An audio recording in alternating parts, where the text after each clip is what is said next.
Daith da, Ewinakan. Welcome to podcast number 138. So since I spoke to you last, we had dear Dennis's funeral from Padstow last Friday. I've known Dennis for a few years. He retired down here from up country and he was a retired funeral director.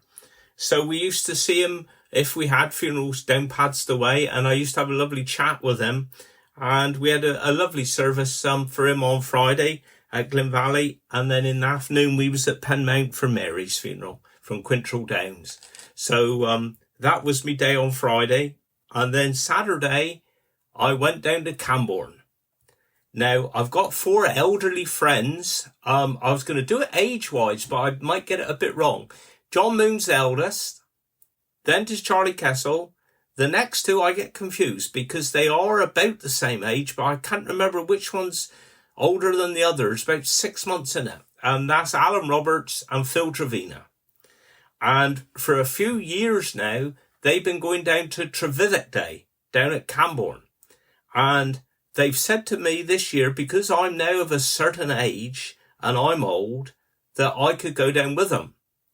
Well, myself, I was thinking of it more that I was their carer, but they was thinking of it that I'm the same age as they now and I could go. So I said, yep, we on. So Al come and picked us up in his truck. He went round Wade Bridge and picked the 4 of us up, and he took us to Bodmin Road Station, which ain't called that anymore. 'Tis now called Bodmin Parkway. Well, in fact, it's been called Bodmin Parkway for quite a long time, but us locals still call it Bodmin Road. And we caught the train. Now, that was quite interesting, really, because you see in parts of Cornwall you've never seen, and then you see in other parts that you have seen, but from a different viewpoint kind of thing. And it was a lovely little trip down. We got a return ticket. So we was there at Bodmin fairly early in the morning, and we got the train down to Camborne. Now, we was lucky that it was a Saturday, because if it was a Wednesday, the train don't stop at Camborne on a Wednesday. Now, for those of you that ain't from Cornwall and you're listening to this somewhere else in the world, you will most probably say, well, what on earth is Trevithick Day? Well, I'll tell you a bit about it. Now, Trevithick Day is based in Camborne. It happens every year, and it's in memory of Richard Trevithick. Now, Richard was born in April 1771, and I'm just looking here. I've got to pronounce this right, or else I'll get shot. I might not get it right now, but it's Tregajaron, I think. Tregajaron. Now, that is in the parish of Logan, which is between Camborne and Redruth. So that's where he was born, and I say that was back in 1771. I think his father was a mining captain there in one of the mines, and as a child, he used to watch the steam engines pumping water from the tin and copper mines here in Cornwall. And I think for a while he was a neighbour of William Murdoch. Now, I'll do a bit on in the future.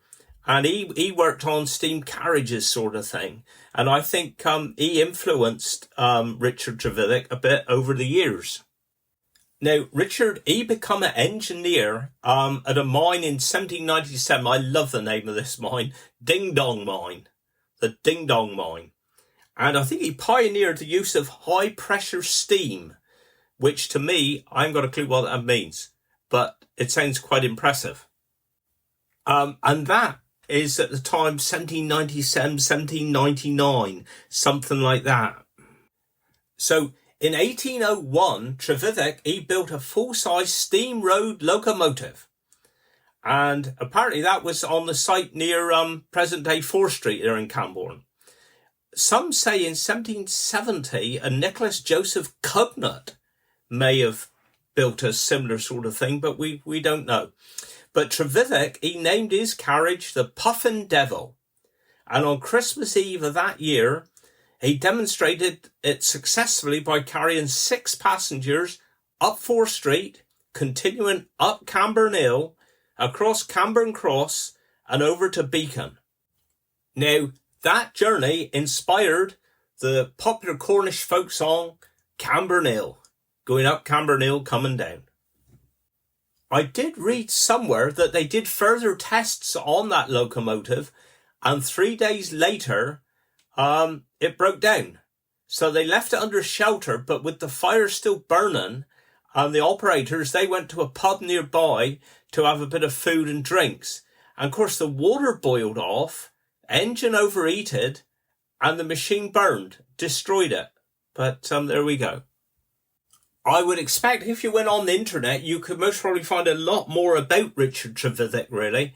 But 'tis all above my head. I don't really understand it. But it was a fantastic achievement by him. And this day down at Camborne is in his memory. And there is a replica of the Puffin Devil, and it's continually throughout the day going up and down. I don't think 'tis going up Camborne Hill, but 'tis going up and down the road there for you to have a look at. And I did put a video of that on my Facebook page. So at the end of the day, they have a procession through Camborne of all the traction engines. And I would say I took photos. I think there was over 30 traction engines there on the day, and they did this procession. And we stood there opposite the statue for Richard Trevithick, and they all give a toot as they went by. But you turn up anytime during the day, and all of these traction engines, they all stood up on the roadside. So you can go and you can have a good look at them. The owners there, they're all so friendly. They're quite happy to talk to you about them and everything. And then there's so much other things going on in Camborne. There's stalls all the way up the main street. There's Cornish dancing. We saw Mike Crawley there as well. Now he's into the Cornish wrestling, and they was doing demonstrations for that as well. Now I did look into this a bit because I've always known about Cornish wrestling, but not that much. And it goes back a long way. They reckon that Cornish wrestling was actually practiced before the Roman invasion. And what happens, you wear like shorts, but then you wear a jacket on the top. And that's what people use to grab the jacket to throw people one way or the other, throw them over your shoulder or whatever, or over your leg. I reckon, again, if you went on YouTube, I might be wrong, but I wouldn't be surprised if there's demonstrations of that, of Cornish wrestling, or wrestling as some people call it, on YouTube or something. But we had a lovely yarn with Mike, which was brilliant. And I said, we looked at all the stalls. We had a look at the steam engines and everything too. We had a lovely conversation actually about sea coal. Now, I'd never heard of sea coal before, but like, for example, over the years, if boats had gone down or something loaded with coal, they kind of dredge that up, or some of it gets washed up, and they actually use that for running the steam engine. So that was quite interesting as well. But apart from that, they had other things. They had like, we went in, was it kind of a chapel, I think, where they had all like model airplanes, boats and everything, which was good. We saw the chaps there from the Cornish blood bikes. I don't know if you've ever heard of they before, but it is motorcyclists that get, containers of blood from one place to another if it's needed, for operations or stuff like that. But all in all, we had a good day. We met up with our mate too, Steve Burrows. Now, Steve's going to be up this way in a week or two, and I'm hoping I will do an interview with him. I've been threatening it for ages, and I'm hoping I'll do that, because that'll be quite interesting, because we've been talking about the steam and that with the tin mines. Well, of course, Steve did work down in the mines, not back all the years ago. It was a bit more recent than that, but we will get Steve on pretty soon. On the whole, I wasn't feeling too bad that day, really, because we did have a night call, 2:00 in the morning on Saturday. We went out St Austell way, but I felt okay. And then Sunday, we went out, me and Beth, on a push bike ride. We went looking for hills, which we usually try to avoid hills, but we went looking for them, training for next week. So we did 40 mile on the push bikes, went down into places like Port Isaac, Portgaven, places like that, to go up the hills, out of the villages. And that went pretty good. So that really was me weekend. And then we was back into work on Monday. Now, the beginning and the end of this week was two funerals that I would say was pure fighters. Monday, we was up Dallabole for Phil's funeral. And Phil, well, I've known him later on kind of thing, but I didn't know him years ago like that when he was into his running. Now, Phil is a little bit older than me, but in his running A day, he was some fast. I think they said on the day that he run was at 39 marathons, which was brilliant. And one of the marathons that he did, a brilliant time, was the Cornish Marathon. Now that one, as you can imagine, Cornwall in flat. We was just talking just now about the hills everywhere. And he ran the Cornish Marathon, and I think they said he did it in 2 hours, 57 minutes, which is phenomenal. Fantastic pace.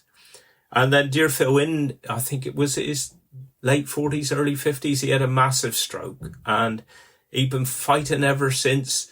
He could never run again, but he was walking. He was a familiar sight. If you was up down a bowl, you would see him perhaps with his sticks or his frame or something. But he just kept going. Fantastic. So we said goodbye to him on the Monday morning, and then in the afternoon we was in Bodmin for Anne's funeral. Anne was somebody that knew mother and father well for many a year, and 'twas lovely to see some familiar faces in there too. One thing I forgot to say, actually, going back to the weekend, I got a dear friend. I ain't going to say who he is, but was it Saturday? Sunday. There was a car due up Royal Cornwall Showground, and the traffic was terrible. It was really bad. I think the event was a lot more popular than the organisers envisaged, and people was queuing 2-3 hours just to do a few miles.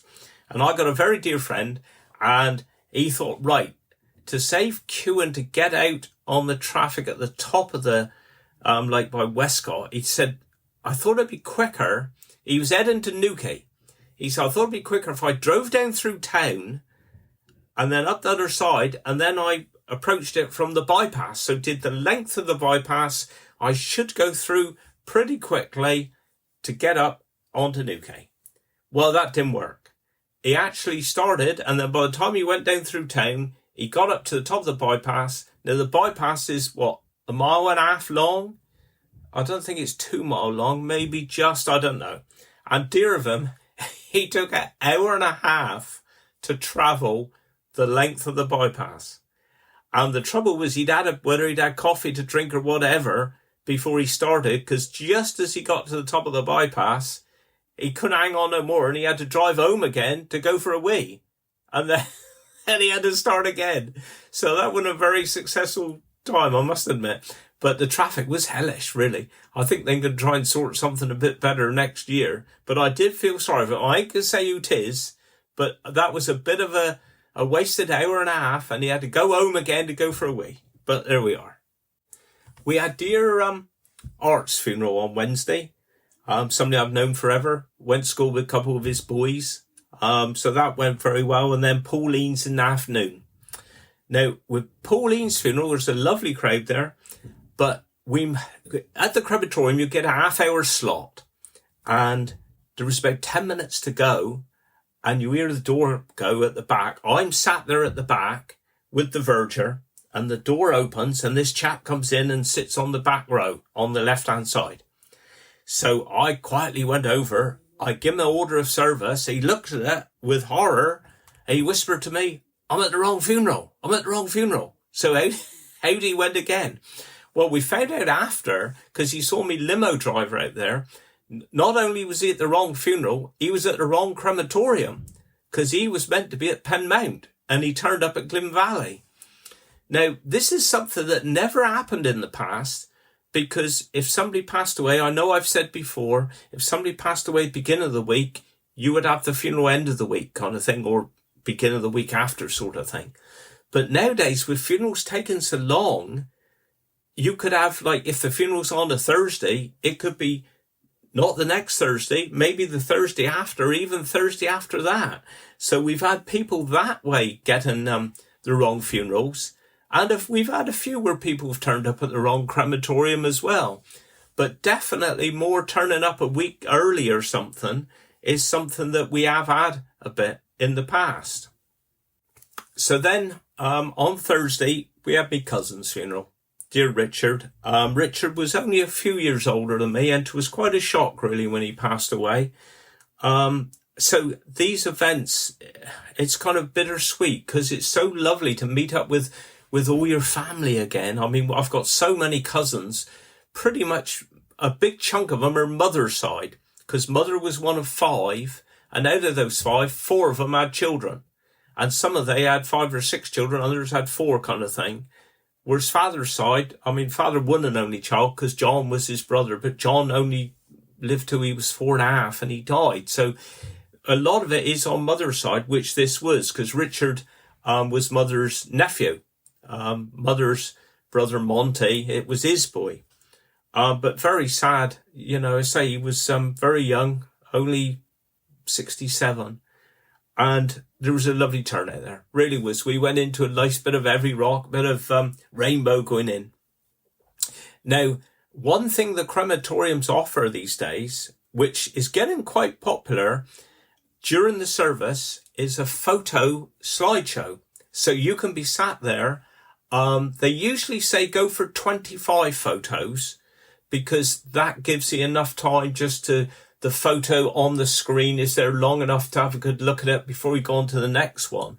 And the company that does this, Name Up Country, they will set it to a music track. So you choose the song you want. You then have to upload the photos to them, but then they will put it together. And I say it is getting quite popular. So you can sit there and you can watch all the pictures on the screen. Now, my eyesight isn't quite as good as it used to be. And I'm sat there at the back. I should take me glasses, really, I know. And I can't really see, because the screen is quite far away, I can't really see the pictures that are on it. So Jeremy was the verger at Glyn Valley for Richard's funeral. So I whispered to him, I said, here, can I have a look on your screen? Because next to Jeremy, they've got a screen, and in the bottom right-hand corner is photos that are the same ones that's on the big screen. And I thought to be lovely to see like photos of Richard when he was younger and everything. So I leant over and didn't think nothing of it. And towards the end, when I got up, I said to Jeremy, here, I've been leaning on buttons here. And he looked, and I've been leaning on one of the buttons that shuts the curtain. Now, thankfully, it didn't go off when I initially leant on it. So I must have been leaning on it the whole time. And then when I lifted my elbow, Jeremy looked and the curtain started closing, but only, inches. And he was right on it. He pressed the button, he stopped it. And everybody else is still looking at the photos. Nobody noticed. I did tell people afterwards, I must have met Jane and the family and a few others. I did tell them afterwards what happened, because that could have been quite interesting, really. So I won't be making that mistake again. But, it was, Richard, there was Richard, I think Tony and David, I think they was the 3 main ones that raced motorbikes, when they were younger. And they really sowed the seed with motorbikes with me.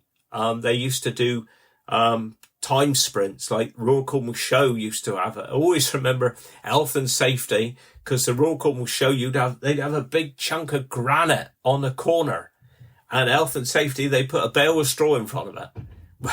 Oh, that wouldn't do a lot of good, really. And I used to go and watch, the brothers up there racing, and Richard was pretty good. He was good. So, it was a sad day, I must admit, for our family. But all was well. There was a fantastic crowd there. Now, today was a busy day, and we had Cynthia's funeral. Now, Cynthia, we've been in contact quite a bit since I've been doing this podcast, and she used to listen to it every week.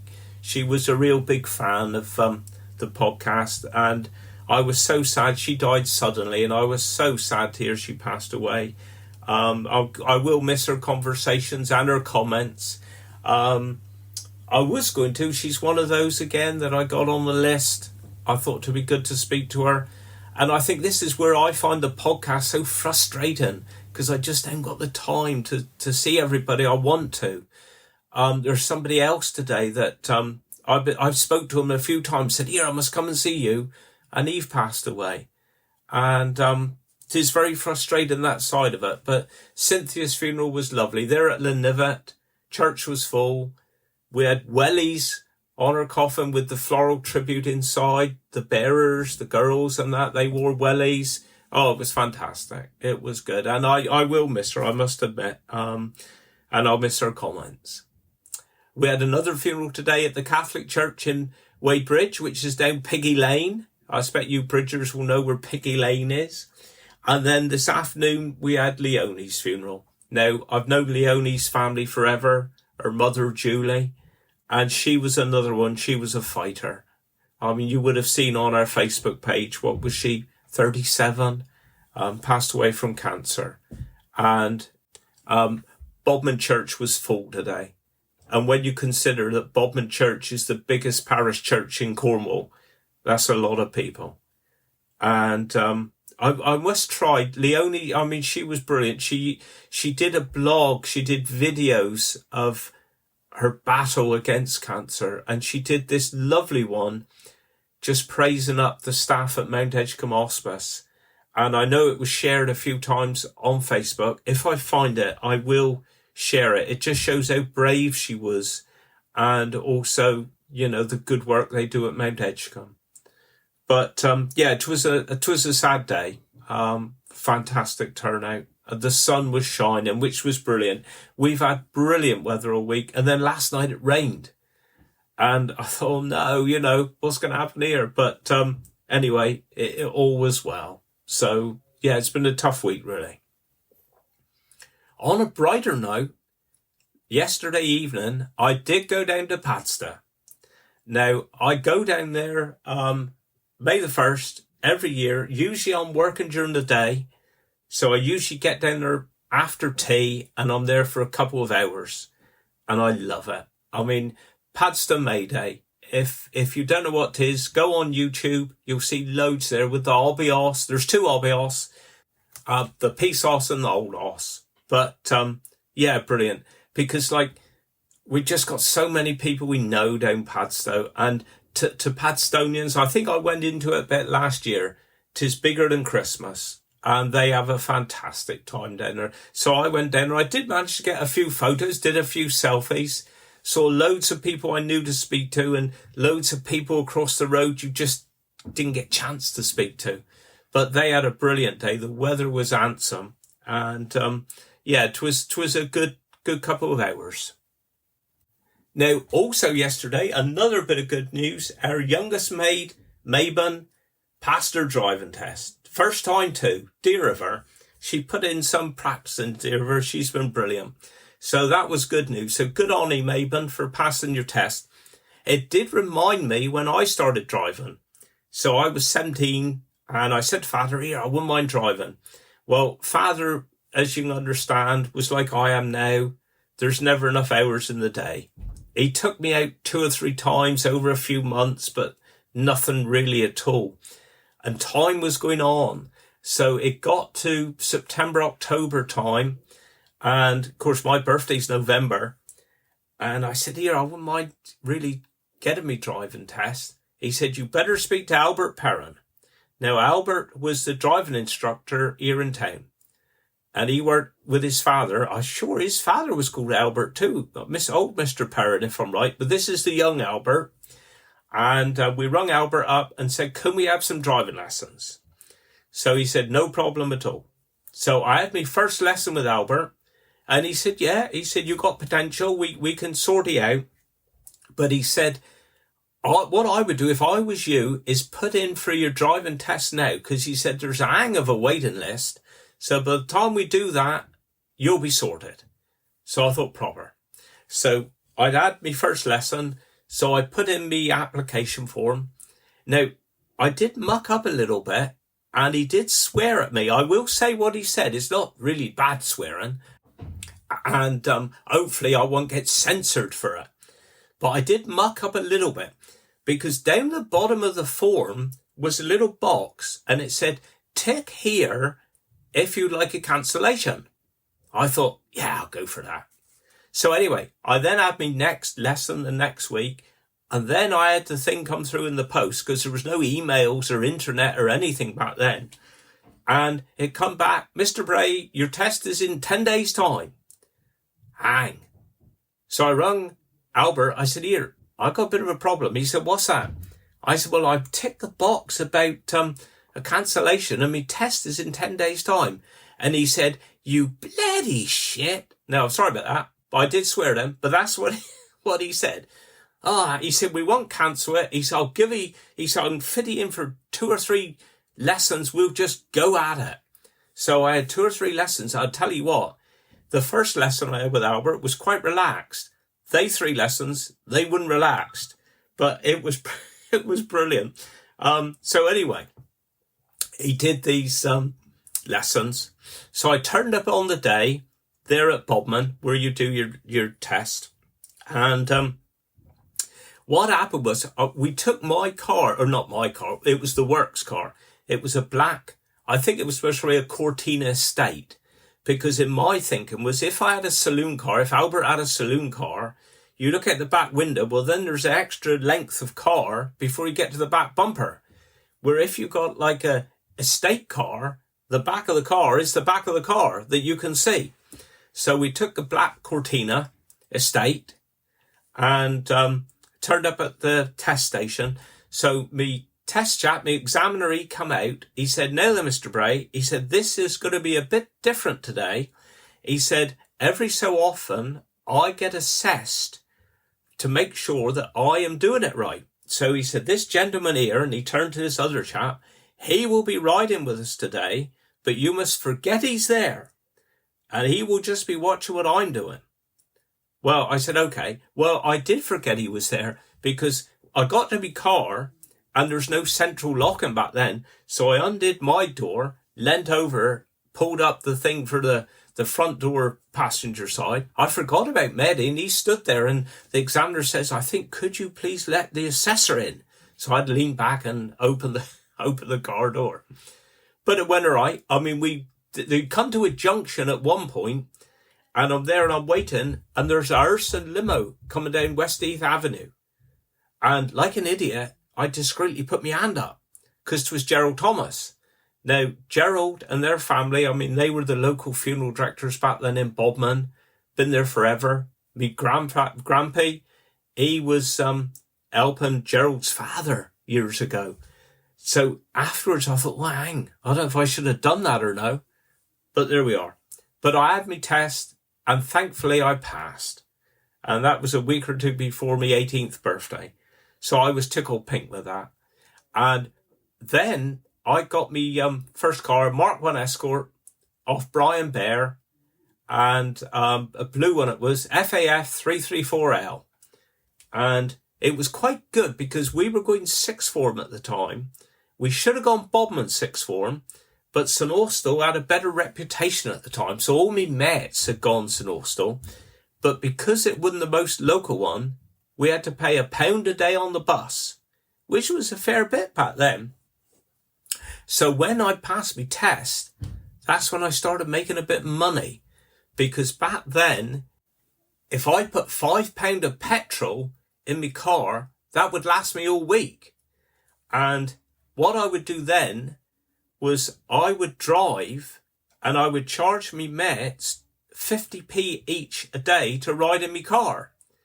So I was making money, as you can imagine. They was happy because they was only paying 50p instead of £1. And that was quite good then. I had 18 months. It was a nice little money-making venture. But there we are. But sorry, I went off track there a bit. But yeah, congratulations, Maven. Well done, mate. Proper job. So I think really that's been my week. I must really think of something else to say that I forgot. I'm open next week to do a podcast. I'm just looking at my diary because 'tis a bit busy. I may be able to do an interview, but it's whether I get to edit it in time because we are going away next Friday for this cycling thing up in Scotland. So I'm going to be under pressure a bit. I'm hoping I will do a podcast. It might be a small one. I might be able to do an interview. I'm not too sure. But I will keep in touch about that. And then we'll be going up next week. Thank you to everybody that's sponsored us so far. You can go on Just Giving for Alzheimer's Society. We're hoping to get a couple of long cycles in over the weekend and see what we like then. But I don't feel overly fit at the minute, but there we are.